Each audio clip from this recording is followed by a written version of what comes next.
It didn't record before. It did. Did it record our conversation? You don't know yet. I don't know yet. It didn't record initially? No. No. We're back.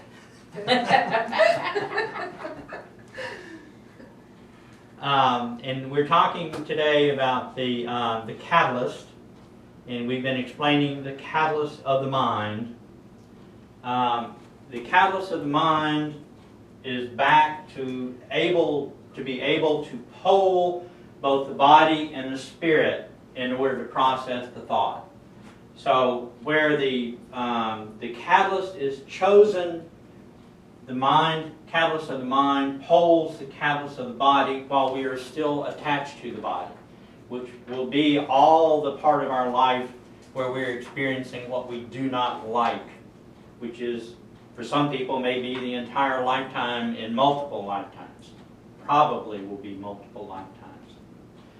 The catalyst of the body is a condition as opposed to an algorithm. In other words, it is something that needs to be overcome in the course of our evolutionary process. The logos and object initially is da, which is again motion. It is a distortion. Ka, stillness, is the subject and sublogos. As we evolve, as our consciousness rises, the stillness of Ka transforms the motion of Da and swaps places. Ka will become, as we move towards fifth density, become the object and the logos, and Da will be relegated to a lesser position of the subject and sublogos. This is where we collect sensory data. This is where we perceive sight and sound, touch, smell, taste, so forth. We don't process it here. We only take it in. So we collect all of this, all of these symbols in the catalyst of the body. The catalyst of the body is also a condition, which is something to be overcome. The catalyst of the body creates space.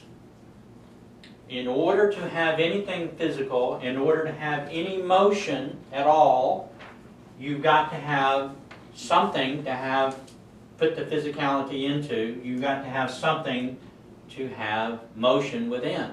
So it creates the space for the physical experience. It is a perception. Space, our three-dimensional perception of space, length, width, and depth, is all created right here as a perception of space.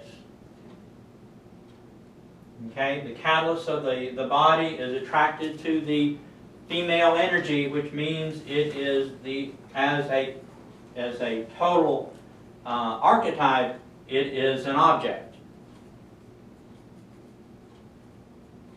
It is an object to, well, it is an object to male energy. I don't have any of the others up here.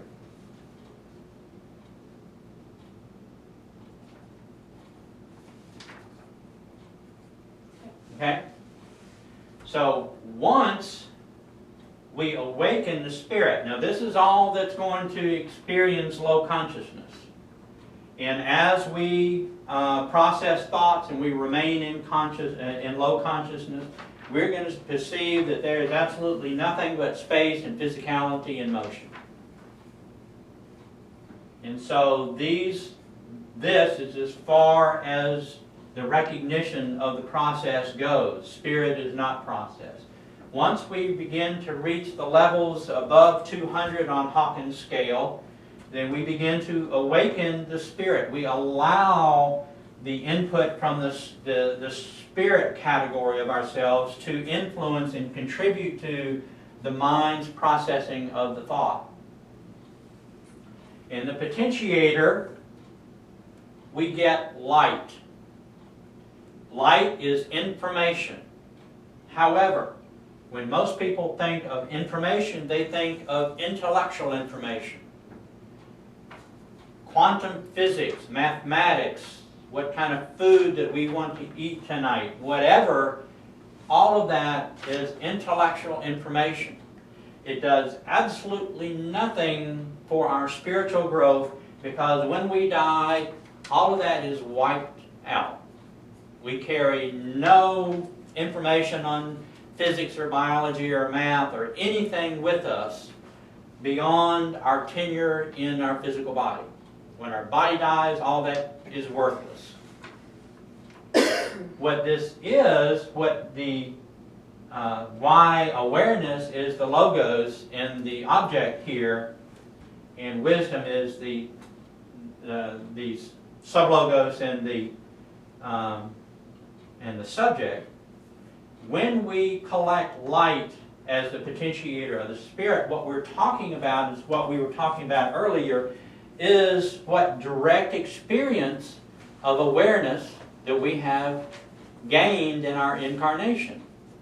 In other words, once we've gotten the ego out of the way, once we have gotten our I perspective out of the way, and we allow ourselves to go in between the thoughts that are created by the ego mind, and we are able to experience directly the inherent characteristic of the Creator that we're calling awareness. It is from that, and only from that, that we get spiritual light.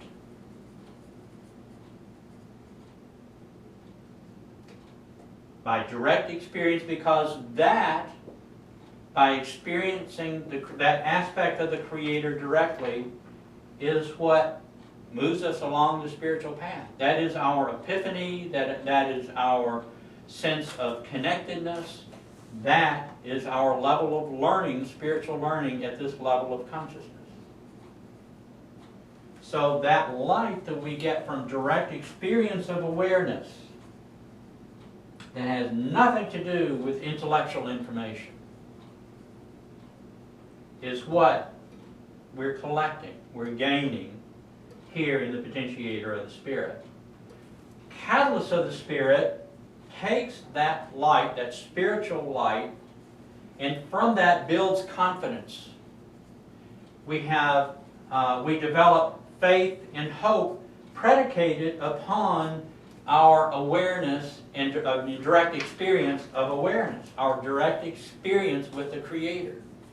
So while we remain in low consciousness, in other words, before we start to meditate and allow ourselves to shut down that ego mind, slip in between our thoughts, and have direct experience of the Creator, that is what gives us the opportunity to develop our confidence and begin to have faith and hope. Now, what we are having faith and hope about is the surrender of our ego and our I perspective by virtue of the strength of our will.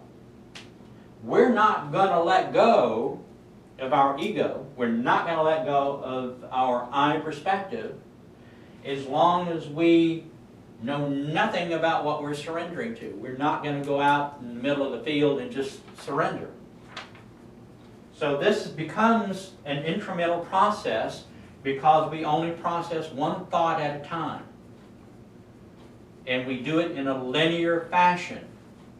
So as we allow ourselves to let down our guard, and we do this as a result of the pain and suffering, because the pain and suffering is so intense that we give up.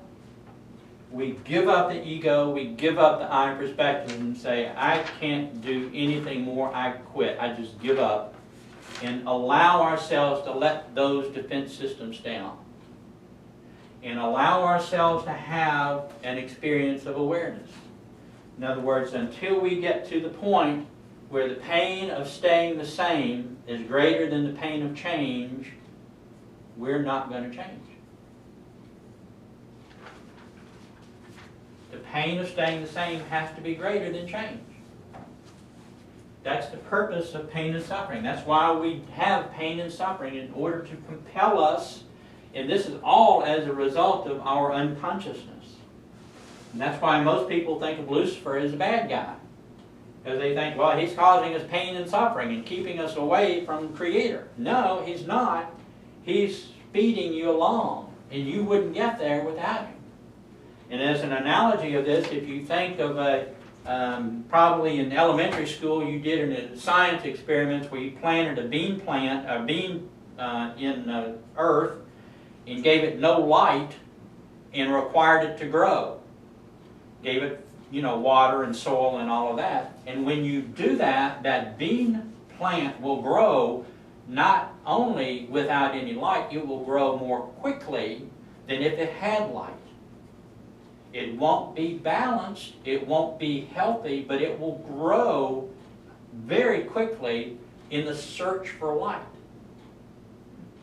And that is the purpose of unconsciousness, that we will grow in an out-of-balance way very quickly, relatively speaking, to find the light and experience the light. And as we experience the light, we gain that confidence in order to surrender the ego and surrender the I perspective, to allow ourselves to have faith and hope in further surrender. And this is all reinforcement of the strength of our will. So, law, wisdom is the initial object, and it is wisdom that creates our faith and hope. It makes sense. I mean, it's not working this other way. We recognize these characteristics of the ego and the I perspective for what they are. Develop a willingness to have faith and hope as we go up the line. What we're having faith and hope about is the surrender of our perception of separation and allowing ourselves to experience and to grow through our experience. Okay? Make sense? So this is a condition. We have a condition here. Where'd it go? The matrix of the body is a condition. The matrix of the mind and the matrix of, or the potentiator of the mind together create a condition of the I perspective.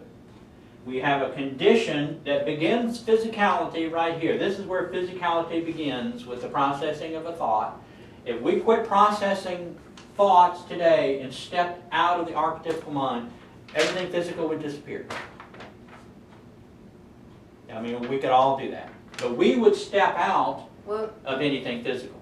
You said we collect the data there, we don't necessarily process there. Yeah, but the condition of space is begun here.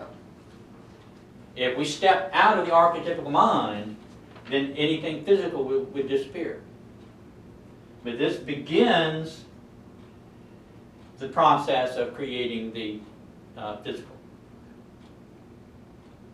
And it does that by creating the vessel to have physicality within.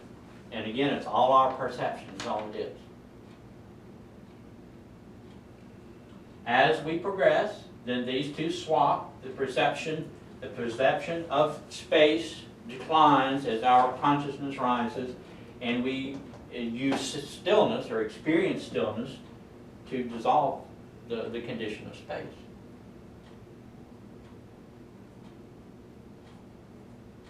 So at lower consciousness, all that we're dealing with is pain and suffering, which becomes the catalyst in order to cause us to awaken. As we raise our consciousness, we transform and awaken. We awaken the potentiator of the body.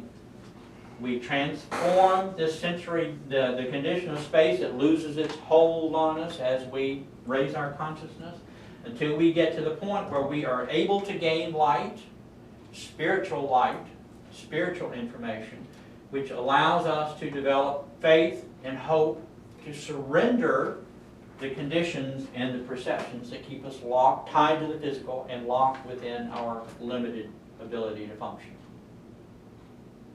We are becoming in this process more aligned with the higher self. We're becoming in this process multidimensional. Every step, every little minor inch of progress that we make in raising our consciousness is a dimension. As we become more dimensional, we dissolve the conditions that create our physicality. People, wanderers, that have had the opportunity to raise their consciousness within the perceptions of our third density experience can do all sorts of things that we think are absolutely unbelievable, like walk through walls or levitate themselves. All they've done is lessen their perception of the conditions of physicality. And you can't talk your way there, you have to experience it. You have to experience it. You have to surrender your ego, surrender your higher perspective, raise your consciousness, and then all of this becomes easily manipulated.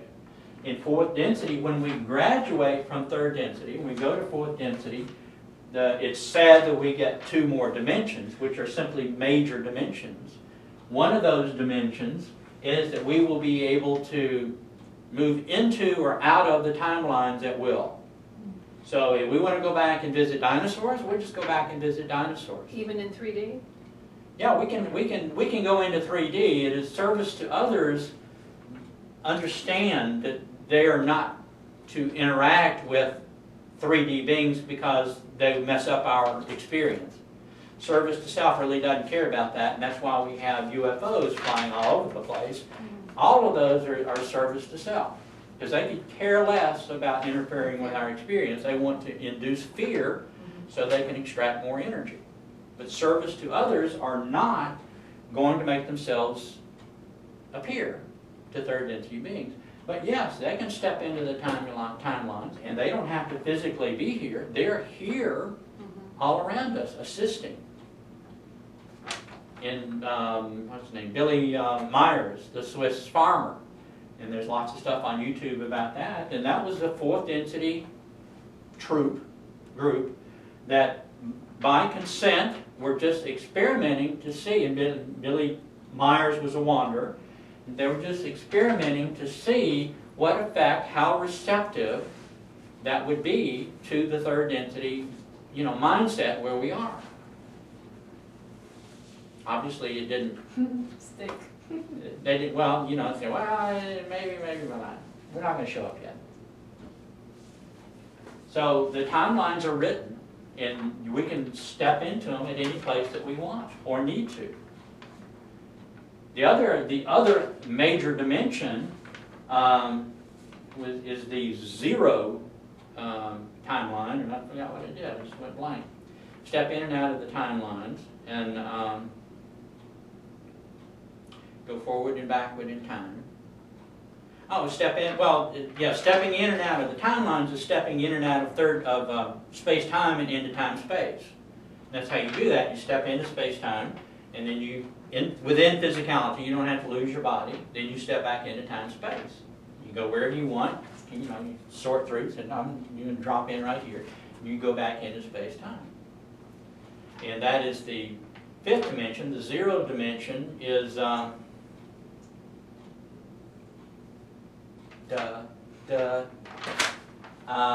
forward and backward in time and staying in physicality, which I think that, as I recall, is the two major dimension permissions, which we think is miraculous to have somebody just appear. They must be a mutant, and then they disappear. All they've done is just fade in and fade out of space-time, of the dream. What's fascinating to me is that in fourth density, when they're doing all that, they're not using the mind as we know it. They're actually in the space between where it feels like you really don't have thoughts. That's right, they're connected. So it's amazing to me. I mean, in meditation, when you get in the space between, you're not thinking, but your solutions do come there. So it's just such a different experience to imagine that you would make all these decisions without in the space in between thoughts. Uh-huh. Yeah. All those thoughts are gone. Thoughts that you're talking about, Yeah. the ego thoughts, the ego mind thoughts are gone. We don't have to worry with those. Yeah. In fifth density, the situation changes that you actually can manipulate the perceptions of physicality. So a fifth density being can change form at will, can be anywhere. The service to others understands that this is all an illusion, so you don't have to go anywhere. You don't have to get up. You don't have to get up from your sofa to go to Earth anymore. You just think it, and you're there in whatever form that you want. Service to self still has to go there because they're still under the ego mind. They still have to use spacecraft. They have to exceed the speed of light and all of that stuff. Service to others, they don't have to go anywhere. They don't have to buy a new spaceship every other year. Latest So it's a lot more economical to go service to others. In a lot of ways. Huh? In a lot of ways. In a lot of ways. Yeah. So that's what the catalyst does, and this begins the processing of a thought as an experience. This begins an experience. This is the first step, and there are 3 steps to an experience.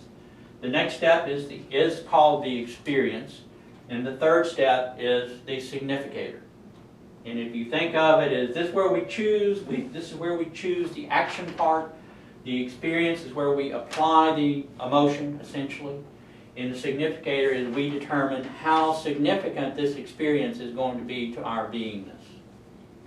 We put the value on it in the significator category. That was nice to say. Can you say that one more time? In the 3 In steps. the significator category. No. The 3 steps. So this is where you choose. The first step is the catalyst. We choose. This is choosing the action part. Choose the action. Yeah. Okay.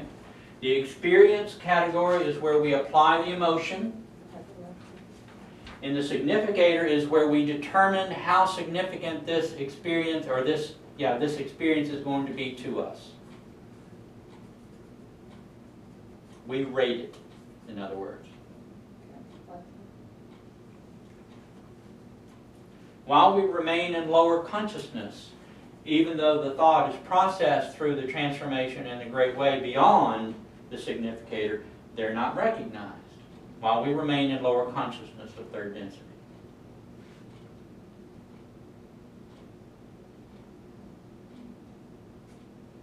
Okay? Yep. So relatively speaking, the Earth as a whole is not using much of the archetypical mind.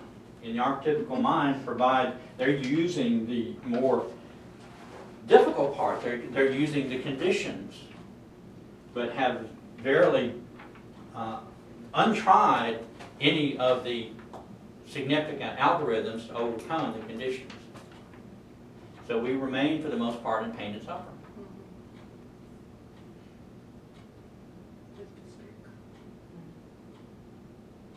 So we have a long way to go.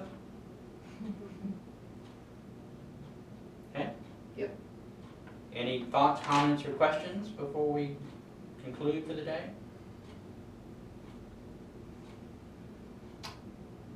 I'm just glad I got tired of the pain and suffering and decided to move forward. Well, good.